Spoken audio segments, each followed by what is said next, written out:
Ah, 2024, que c'est passé vite. Cette année, j'aurais réalisé tous mes objectifs. Mais bon, j'ai toujours l'impression de ne pas faire assez. Après tout, quand j'y repense. 2024, ça démarra comme ça.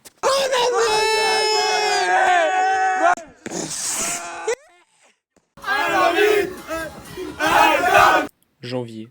C'est le mois où j'aurais fait le moins de choses. À part cette soirée, j'ai acheté ma première voiture. Une vieille compagne de route qui allait m'accompagner partout. Et me poser quelques problèmes en cours de route. Janvier a été calme. Pas de montagne ni de grands voyages. Mais un moment pour me préparer, réfléchir et commencer à rêver à tout ce que cette année pourrait m'apporter. Février a marqué mes premiers pas dans l'aventure. Je suis parti en stage d'alpinisme avec un copain à moi dans le massif de Cers, près des Écrins et de la Grave.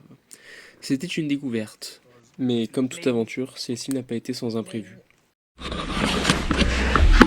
Bon, j'espère qu'on va bien. Aventure de fou là jusqu'à maintenant, je suis crevé. Mais le col du Lotaré était fermé. On a dû faire demi-tour, on a dû mettre les chaînes. Et le temps que mettre les chaînes, j'ai dû passer beaucoup de téléphone. Et j'avais laissé le contact avec les phares et un essuie-glace tourné. Du coup, panne de batterie. On a dû demander, on a arrêté nos voitures, on a demandé au mec de nous aider. On a pu repartir, heureusement d'ailleurs. Voilà, on va se préparer pour demain. Le guide très très sympa, il a pu nous décaler l'endroit de rendez-vous. Et puis voilà. Dans tous les cas, c'est pas annulé. On va quand même faire des choses. Donc tant mieux, tant mieux.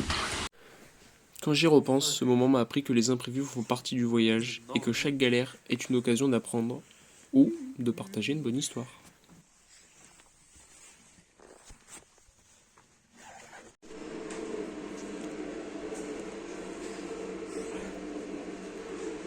Un mot à dire.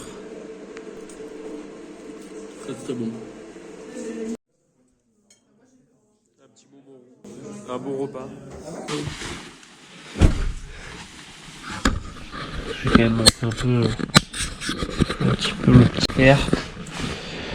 Là on est système D quand il n'y a pas de frigo. On a tout mis à côté. Voilà, à côté de la fenêtre. Comme ça. Oui. Bon. Là il a arrêté de neiger. Puis là on va se préparer pour demain. Allez. C'est l'heure d'aller dormir.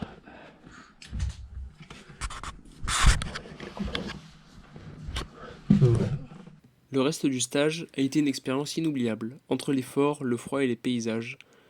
Marcher dans la neige, s'encorder, se cramponner, affronter le froid et ressentir cette incroyable sensation que d'être au cœur des montagnes.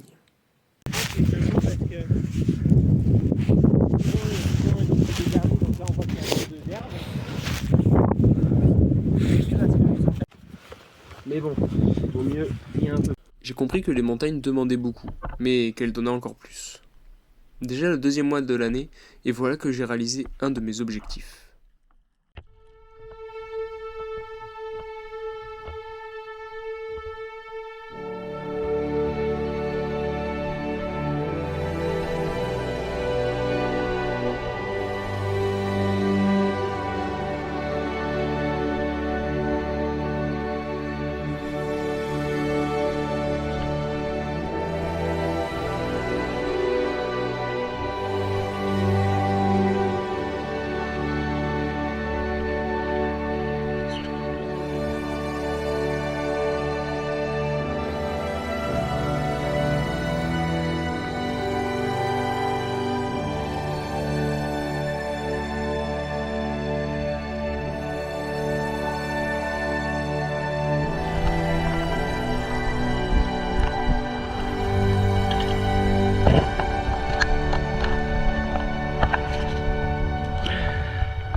Oh, il n'y a plus de vent.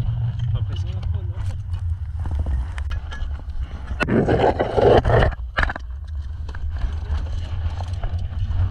Et oui, je fais 2 fois par semaine au bloc. Alors forcément. Ouh, c'était génial.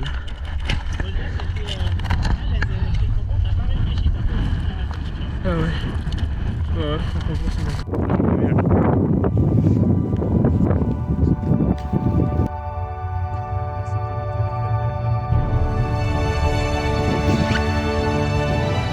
C'est incroyable. Dis leur ce qu'on vient de faire. Là-bas, là. Là-bas, on est parti de là-bas.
C'est gavé. Bon, je tire pas du soir avant de repartir. Le week-end est fini. C'était génial.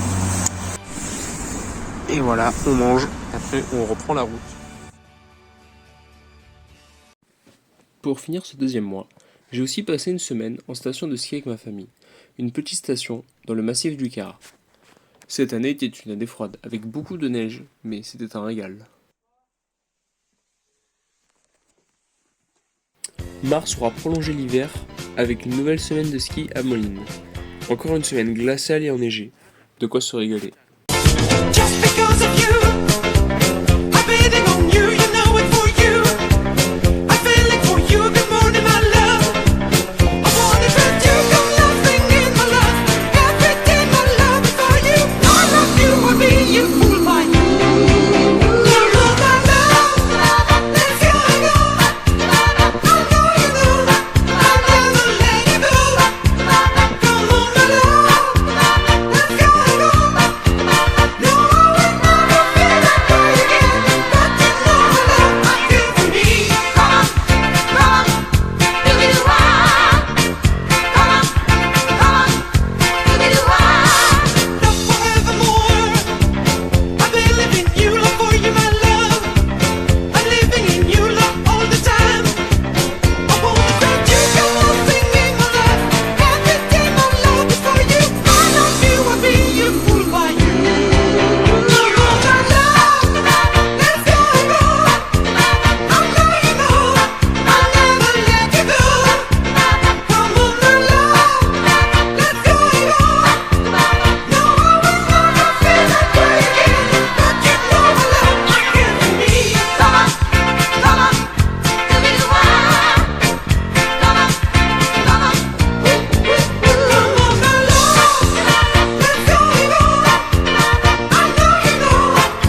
Le mois de mars m'aura faire une sortie en falaise pas comme les autres.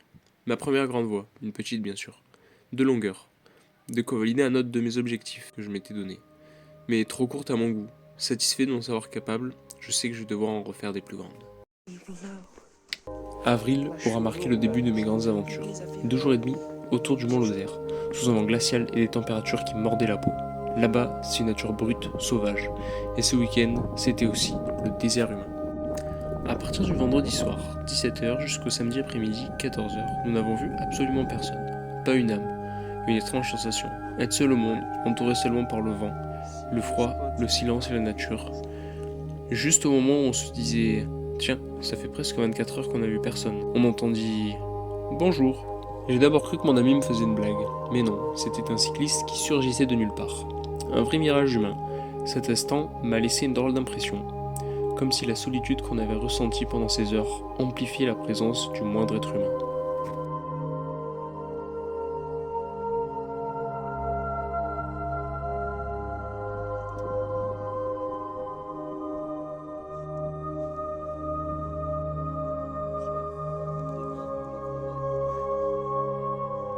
Ça m'a traversé l'esprit, je me suis dit, wesh, c'est vrai qu'il y a ça.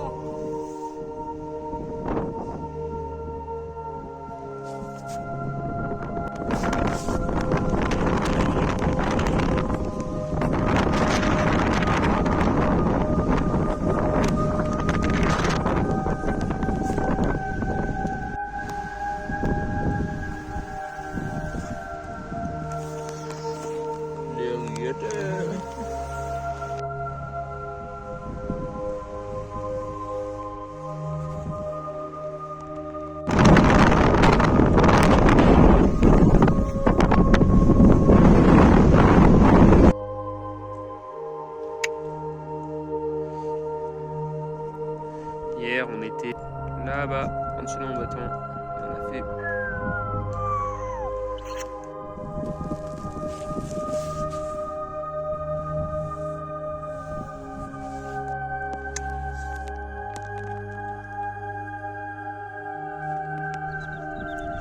Et voilà, to the car. Yeah, it's the end.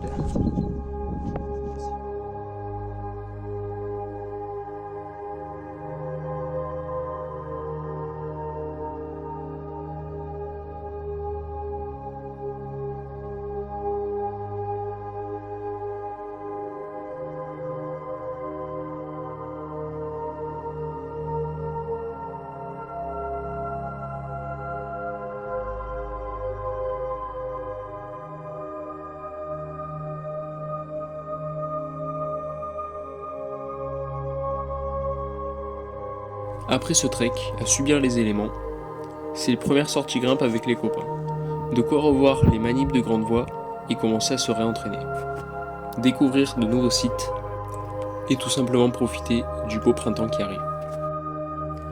Le printemps démarra par une semaine de camping escalade dans les gorges du Tarn. Situées en Lozère, ces gorges sont très réputées pour ses sites de grimpe multiples et des vues tout à fait exceptionnelles. Cette semaine dans les gorges du Tarn m'a permis d'énormément progresser, en escalade sportive ou en grande voie. Pour la première fois, je fais une vraie grande voie. 5 longueurs, 120 mètres, c'était exceptionnel. Le niveau n'était pas très élevé, mais les manips de corde étaient très intéressantes avec une vue hors du commun. On voyait les vautours tourner autour de la paroi, autour de nous, c'était magique. Mais cette semaine, c'était aussi des moments incroyables partagés avec les gens de mon club d'escalade. Le mois de mai continua, et je suis parti faire un peu de photos en Camargue. Juste une journée, mais de quoi découvrir, un moment que j'avais l'idée en tête. Et me voilà là-bas.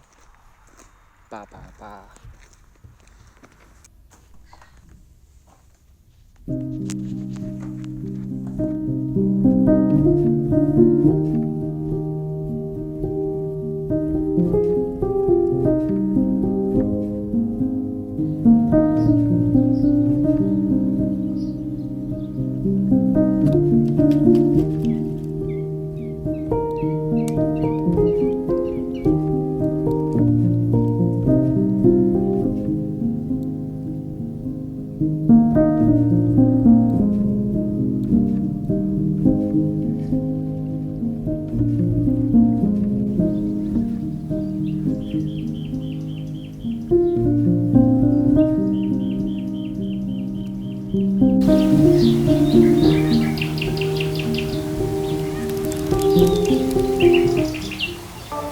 cette belle journée en Camargue terminée. Que le lendemain, je me retrouve sur mon ascension la plus difficile de l'année. 350 mètres de grimpe sur la Sainte-Victoire. Une voie longue, exigeante, bien plus que tout ce que j'avais fait auparavant. Mais c'était pas seulement un effort physique, c'était un exercice de patience. Nous avions démarré à 14h. Nous devions démarrer plus tôt, mais nous avons déjà eu du retard le matin. Sans savoir qu'il y avait déjà du monde devant nous, nous avons dû attendre, grimper, attendre encore. Le temps s'est tiré. Finalement, nous avons terminé la voie à 21h. Heureusement, au mois de mai, le soleil se couche à peine à cette heure-là. Une fois au sommet, on pensait avoir terminé, mais non. Il fallait encore redescendre. Heureusement, un chemin nous a permis de descendre en courant. Là où il était censé falloir 1h30, nous avons mis 50 minutes. On était épuisés, mais soulagés. La Sainte-Victoire, c'était un défi physique, mental et même temporel. Mais si vous pensez que c'était fini, la descente nous réservait encore une surprise. Dans la descente, arrivé à la forêt, je me suis dit, quand même, imagine un sanglier nous charge. 5 minutes après, mon ami me dit, imagine on se fait charger par un sanglier. 15 mètres plus loin, mon ami s'arrête et me dit, tiens, un renard vient de me couper la route. Alors, on regarda le buisson devant nous, et là, une grosse masse bougeait devant nous. Je regarde mon ami et lui dis, un renard, ça m'étonnerait. On s'est regardé, on a regardé le buisson, on s'est regardé, puis tout à coup, une silhouette énorme a surgi, et derrière elle, un bruit assourdissant, comme si plusieurs chevaux au galop nous fonçaient dessus. On n'a pas réfléchi, on a couru de toutes nos forces, à travers de petits chemins zigzagant dans la forêt. Nous avons atterri sur la route, et fait les 5 dernières minutes de marche sur la route. Nous avons supposé que c'était un sanglier, car au vu de la taille et de l'ombre qu'on a vu bouger, et du bruit que ça a fait, ça ne pouvait pas être autre chose. Cette nuit-là, l'aventure nous a rappelé qu'en montagne, la nature reste imprévisible. Et pour bien finir ce mois de mai, un petit week-end en Lozère, direction Langogne. Une petite ville, à côté du lac de Nossac et ses alentours. Histoire de se ressourcer et de profiter de ces lieux que j'affectionne beaucoup, avant de repartir dans de nouvelles aventures. Juin marque le début de l'été, un été qui a du mal à se mettre en place. Pour bien commencer, je suis parti à la découverte du Vercors, avec 2 copains à moi. 3 jours dans le Vercors, nous avons eu de tout, du beau temps, de la pluie, et même une tempête.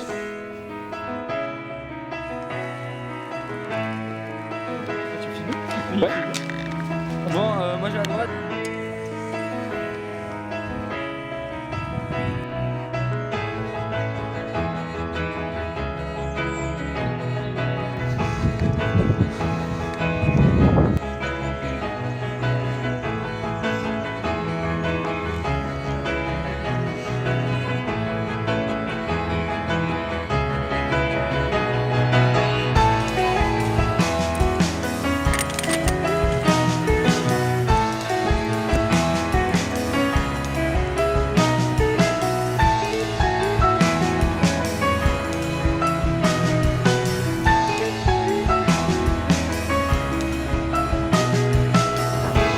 C'était en haut du Grand Raymond, le point culminant du massif, 2300 mètres.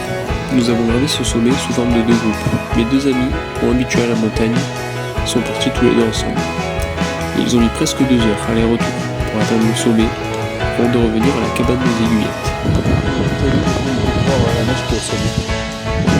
C'est pas mauvais.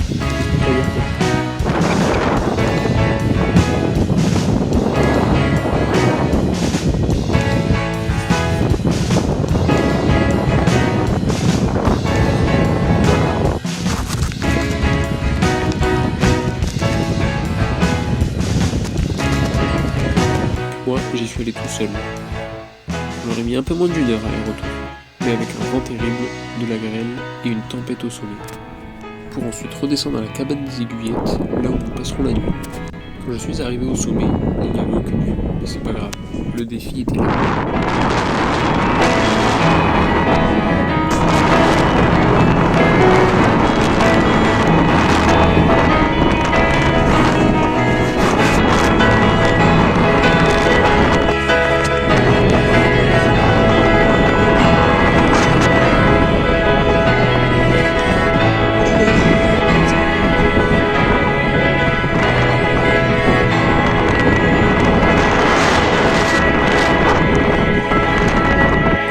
sommes arrivés en premier dans cette cabane, car nous n'étions pas les seuls à la convoiter. En tout, peut-être une dizaine de personnes. Ils se sont mis avec leur tente dehors. Nous, on n'avait pas pris de tente, en nous disant « faut qu'on arrive les premiers, parce que sinon on dort dehors ». Heureusement qu'on est arrivé les premiers, parce que la nuit, une grosse pluie a retenti. Après avoir passé la nuit dans cette cabane, on se réveille à 5 heures, il fallait partir tôt, pour traverser un bout des hauts plateaux, et rejoindre la voiture. La matinée entière était consacrée à marcher entre forêt et montagne.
Heureusement, nous avons bien calculé notre départ, car nous sommes arrivés juste à temps pour acheter de quoi manger avant la fermeture des magasins à 10.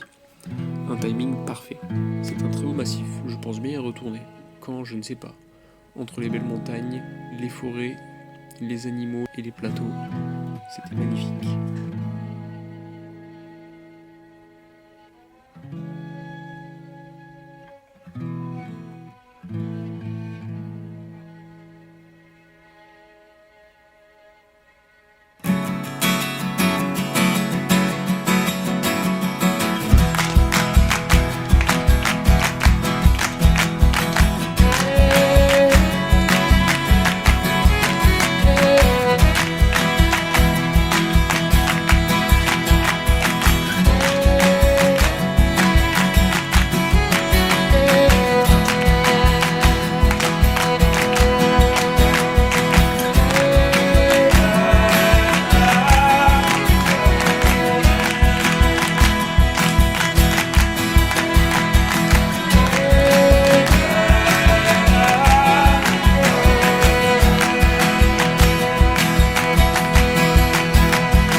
À peine une semaine plus tard, je partais pour de nouvelles aventures. Mon premier GR, le GR58, le Tour du Kéra. Une expérience forte où la montagne nous offrait tout ce qu'elle avait de plus beau et de plus rude. Des paysages spectaculaires, des observations animalières incroyables, ainsi que de super moments de partage autour des repas en refuge ou en hôtel, rencontrer des gens, échanger nos expériences, ces soirées étaient aussi importantes que les journées de marche. Pour cette nouvelle aventure, je suis parti avec mon père et mon grand-père, 3 générations. Pour ce premier jour, nous sommes passés à Molin-en-Kéra, la station où nous allons tous les hivers, pour ensuite aller au refuge Niel, là où nous passerons la soirée avant de démarrer le lendemain. Et voilà le départ du premier jour. J'ai un peu de mal à réaliser ce que je vais faire. C'est la première fois que je vais marcher aussi longtemps, mais bon, c'est parti. Nous partons du refuge à Niel. Nous nous dirigeons direction Ristolas en passant par le col Vieux. Ce fut une super belle journée. Nous avons pu observer une harde de bouquetins, la plus grande que je n'ai jamais vue, avec un peu plus de 30 bouquetins. C'était juste exceptionnel.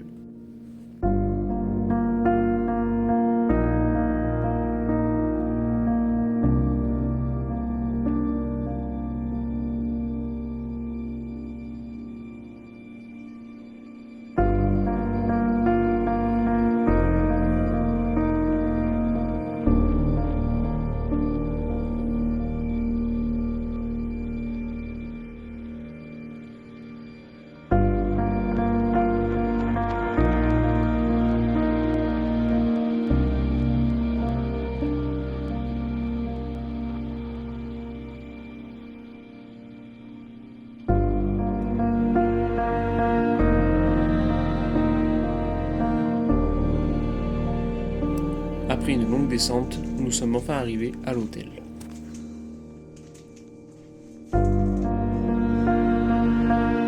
Le lendemain, nous démarrons direction à Briès, pour ensuite commencer l'ascension, la plus dure de notre aventure. Nous commençons tranquillement par monter.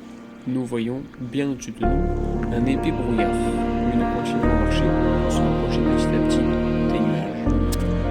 Une fois dedans, nous ne voyons plus grand-chose. Nous passons par les lacs du Malrif, que nous apercevons à peine. Arrivés en bas du col du Malrif, là où l'itinéraire passe de base, nous apercevons un gros névé infranchissable, pile sur le passage du col, mais il était déjà trop tard pour faire demi-tour. Nous sommes donc passés par le pic du Malrif culminant à 2901 mètres d'altitude. Nous ne savons pas si la descente serait possible, ne voyons absolument rien. La descente, elle, fut longue, aucun chemin, juste de la neige molle, en plus de la paume humide. En redescendant, nous avons eu la pluie.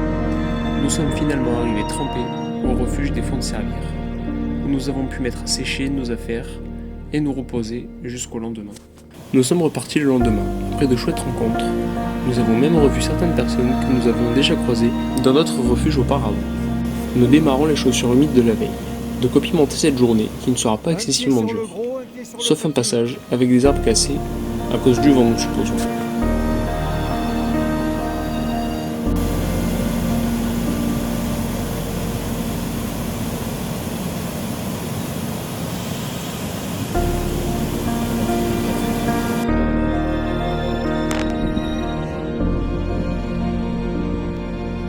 Nous arrivons à notre gîte à Arvieux. Les pieds mouillés, nous faisons alors un bon feu de cheminée et le propriétaire du gîte nous a fait découvrir que pour faire sécher l'intérieur des chaussures, on peut mettre du papier journal. Nous passons une superbe soirée avec toujours d'agréables personnes. Non. Nous partons du gîte pour une journée bien tranquille. Direction Furfond. Au début, nous avons un petit moment d'hésitation car mon papa commençait à avoir une douleur au genou, mais uniquement en descente. Alors, vu que cette journée, nous ne faisions que monter, il continua. Nous commençons donc une belle ascension, probablement la plus belle à mon goût, avec au début lacs, rivières et forêts, puis ensuite, arrivé au col, de belles montagnes.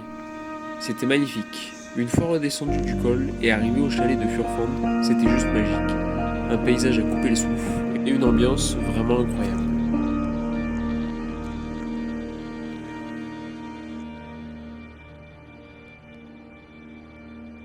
Et pour finir, j'aurais pu observer de nombreux animaux. Des marmottes, très très proches de nous, mais surtout une harde de mouflons.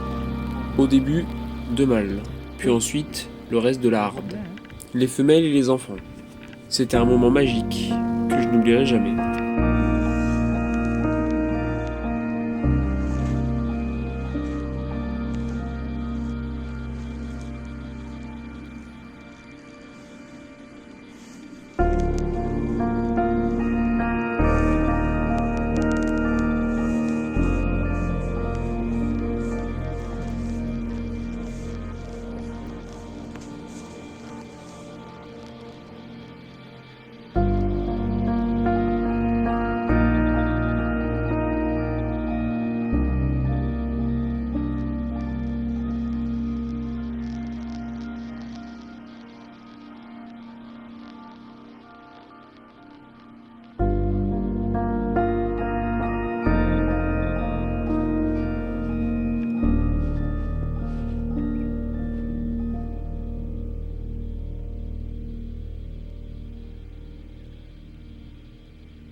Déjà le 5e jour, nous partons ce matin, les chaussures enfin sèches, pour une journée assez costaud.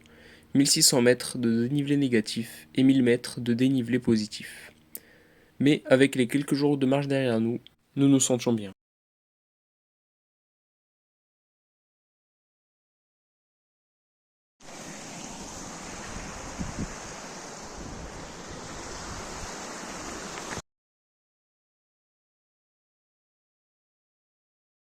Nous sommes arrivés le soir à Seillac, où nous prenons un petit restaurant, et ce fut le dernier jour pour mon papa, car il ne voulait pas risquer de se faire plus mal à la jambe. Et voilà le dernier jour, direction Saint-Véran. Cette fois-ci, ce n'est que mon grand-père et moi. Nous passons par le col des Estronques, avec une vue magnifique se révélant petit à petit. À la descente, j'ai pu apercevoir le dernier animal que je voulais observer. Je n'y croyais plus, mais le voilà. Sur la pente d'en face, un chamois. Alors, nous faisons une pause. Je l'observe, et en même temps nous mangeons. Malgré la distance, j'essaie de faire quelques photos et vidéos. Nous arrivons le soir à notre gîte, où nous retrouvons mon papa. Nous revoyons aussi des randonneurs, avec qui nous avons déjà partagé de bons moments, et rencontrons quelques nouvelles personnes. Il ne restera plus qu'à faire la dernière journée, Saint-Véran-Colagnel. Mais sur le coup, il y avait trop de neige, et cela était trop dangereux. Alors, nous nous sommes arrêtés là, en nous disant que nous reviendrons finir ça plus tard. Voilà donc une aventure qui m'aura bien marqué. Elle aura changé ma vision du voyage, et j'espère pouvoir en refaire d'autres comme celle-ci, avec mon père et mon grand-père. Voilà déjà la moitié de l'année passée, que j'aurai réalisé 3 sur 5 de mes objectifs. Mais bon, voilà mon esprit déjà occupé depuis quelques jours, par l'aventure suivante, qui arrivera à peine une semaine après.